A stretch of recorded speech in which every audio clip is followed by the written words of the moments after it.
Vishnu sir ಅವರ ಪ್ರತಿಮೆನ ಒಡೆದಾಕಿರೋದು ಈಗ ಗಮನಕ್ಕೆ ಬಂತು, ನನಗೆ ಗೊತ್ತಿರಲಿಲ್ಲ ಆಕ್ಚುಲಿ. ಇದ್ರ ಬಗ್ಗೆ ಜಾಸ್ತಿ ಹೇಳಕ್ ಹೋಗಲ್ಲ. ಒಡೆದಾಕಿರೋ ಆ ಮಹಾನ್ ಭಾವರಿಗೆ ಒಂದಿಷ್ಟು ವಿಷಯ ಹೇಳಕ್ ಇಷ್ಟಪಡ್ತೀವಿ.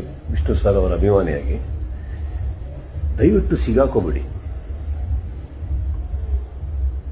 ಯಾಕಂದ್ರೆ ಸಿಗಾಕೊಂಡ್ರೆ ನೀವು ಯಾರು ಒಡೆದಿರೋದು ಯಾರು ಅಂತ ಗೊತ್ತಾದ್ರೆ, ಅಷ್ಟು ಜನ ಅಭಿಮಾನಿಗಳನ್ನ ಸಂಪಾದಿಸಿದಾರಲ್ಲ ಅವರು, ಅದಕ್ಕಿಂತ ಹೀನಾಯಕವಾಗಿ ನಿಮ್ಮನ್ನು ಹೊಡೆದಾಕ್ತಾರೆ. ನಿಮ್ಮ ಉದ್ದೇಶ, ಹೊಡೆದಾಕಿರೋ ಉದ್ದೇಶ ಅರ್ಥ ಆಗಲ್ಲ, ಅರ್ಥ ಆಗಕ್ಕೂ ಸಾಧ್ಯ ಇಲ್ಲ. ಮನುಷ್ಯರಾದವರಿಗೆ ಅರ್ಥ ಆಗಲ್ಲ ಅದು.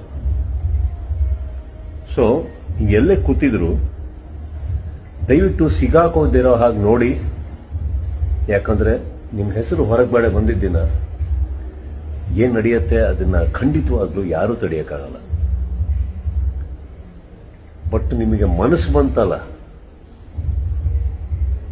ಆ ಮೂರ್ತಿನ ಒಡೆಯಕ್ಕಿಂತ ಮುಂಚೆ ಒಂದು ಸಲ ನೀವು ಯೋಚನೆ ಮಾಡಿದ್ರೆ ಗೊತ್ತಾಗಿರೋದು, ಒಬ್ಬ ವ್ಯಕ್ತಿಯಾಗಿ ಮನುಷ್ಯನಾಗಿ ಮಾಡೋ ಕೆಲಸನೇ ಅಲ್ಲ ಅದು.